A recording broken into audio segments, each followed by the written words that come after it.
storms could trigger, which is leading to a weather alert day. Meteorologist Will Haney at the Weather Alert Center with windstorms could arrive. Will. Yeah, Kirk and Julie, thank you. We're talking about a pretty limited window today of severe storms. It's from about 4 to 8 p.m. or so. Right now, we're enjoying some sunshine, some mild air. Temperatures around 70 degrees right now, especially in Coldwater, Sturgis, and Three Rivers. That sunshine and yes, it's 70 degrees in Three Rivers. Fuel for some of those storms later today. As we look at our wind speeds, you see southwest winds at about 10 to 15, and that southwesterly wind helping to bring in some of this more mild air.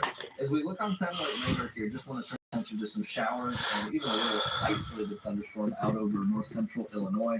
Some of that cloud cover, what we call the debris cloud cover, will be moving in here by the later afternoon, and that could actually inhibit perhaps some storms to fire. I see some dark clouds right now. Just check a little bit. This afternoon, we're looking at highs near 70, essentially what we're at right now for the next few hours. But between about 3 and 4 p.m., that's when a cold front will be marching in from north to south, and that will, again, trigger some of these thunderstorms from about 4 to 8 p.m. The main area of interest today is going to be near and south of I-94. Primarily, I think this is a hail threat, if anything. Isolated tornado can't be completely ruled out. That is a pretty low chance overall. And then a secondary threat, I would say, would be high winds up to about 60 miles per hour. We're going to get a more detailed look at this and then talk about a cool down behind that cold front coming up in minutes. Kirk. All right, thank you, Will. We are working to learn more this afternoon. If a person is killed hit and run in Southwest in Kalamazoo's Vine neighborhood. This is a video from the scene. Guys, Tyler here. We already have the windows open right now. I'll start with the lines, but yeah. West between Axtell and Crosstown Park are closed for hours overnight. It is back open now. Police first. Some windows up, open the windows up in the house. That's it. Safety's investigating.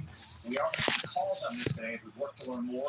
Anyone with information, please contact KDPS or leave a tip through Silent Observer. We've learned a professor was arrested in the Battle Creek area as part of a human trafficking sting. Police say they had agents undercover who were talking to about 60 people. Oh, yeah, we're going to do some fun stuff today. Contraband or sex. They did detain several. So we're going to do this for a little bit, have a little bit of fun. That's about all we're doing now. As of this afternoon, police haven't said who the professor is or which college they worked for. They are still investigating, and they do think there will be more charges. Well, President Trump had said he'd delay an order to strike Iran's power plants for 5 days. He gave that order on Monday. Today, the president said if Iran doesn't agree to a deal soon, there'll be no turning back, and it won't be pretty. The president giving negotiators time to talk while preparing to expand the fighting if necessary. Natalie Brandt has more. I need to start charging some stuff up before the storm hits. President Trump I'll go back says to my Trump tablet is in a little running bit. out for Iran to agree to a deal, posting on social media that Iranian negotiators better get serious soon. So after this news report's over, we're going to go to the room and do some videos. Work out a deal. I don't know if we'll be able to do that. I don't know if we're willing to do that. The president called Iranian negotiators strange, saying they are begging for a deal in private while publicly denying it. They say, oh, we're not talking to them.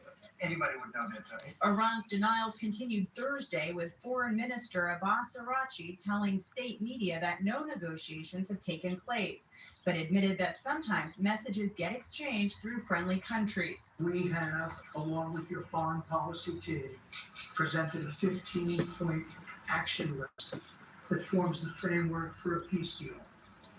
This has been circulated through the Pakistani government. The White House has said the president is ready to, quote, unleash hell on Iran if Tehran does not accept a deal. It comes as additional troops are on their way to the region. Our capabilities are only going up and Iran's are, and we're full speed ahead. Sources tell CBS News the Pentagon is expected to send elements of the Army's 82nd Airborne Division to the Middle East, a rapid response unit that can deploy on short notice. That's on top of the sailors and Marines en route already. Natalie Brandt, CBS News, the White House. Gas prices are staying high across Michigan as the war bond continues. It's a live look at gas prices in Michigan according to AAA. The state average about $4.05 per gallon, $5.10 for diesel. That's more than $1 a gallon more expensive than 1 month ago. No counties in our than $4 a gallon this afternoon. The U.S. Postal Service have added a first-ever 8% fuel surcharge on packages. The post office says it'll be a temporary price change that only applies to packages, not letter mail. Consumers and businesses will start seeing this fee on April 26th. That is 1 month from today. Venezuela's former president Nicolas Maduro is in court right now, and his wife is expected to be with him. They both face drug trafficking charges. Maduro thinks the charges should be thrown out because the U.S. is keeping Venezuela from paying his legal fees, and his lawyers say that violates his constitutional rights. Maduro and his wife have both pleaded not guilty. And Cuba's president says their former leader is part of the talks between Cuba and the U.S. He is Fidel Castro's brother. President Trump had put an oil blockade on Cuba this year, and they've been dealing with an economic crisis and nationwide blackouts. Cuba says the negotiations are still in the early stages, and President Trump has said he plans to take Cuba over. A Michigan man has been identified as one of 2 people killed in a Florida helicopter crash. It happened Monday in Boynton Beach, that is south of West Palm Beach in South Florida.